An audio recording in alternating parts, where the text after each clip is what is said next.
અમદાવાદના વટવામાં ઝાંઝર જ્વેલર્સમાંથી નકલી સોનાની ચેઇન ગીરવે આપી ઠગાઈ કરતી ટોળકીનો પર્દાફાશ થયો।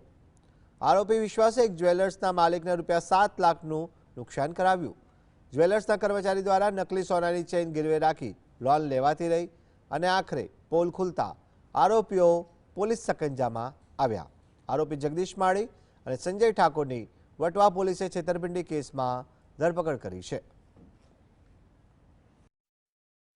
ઝાંઝર જ્વેલર્સ નામની શોપમાં અમુક ઇસમોએ કોઈ સોના ચાંદીના દાગીના મૂકી અને એની ઉપર એમણે લોન લીધેલી છે વ્યાજે 1% વ્યાજે, અને એની અંદર તપાસ કરતા એ લોકોને ખબર પડી કે જે સોનું આ લોકો 3 થી 4 વખત મૂકી ગયા છે એમાં 100% સોનું નહીં મળતા 30%, 20% એવું ભેળસેળ વાળું હોય।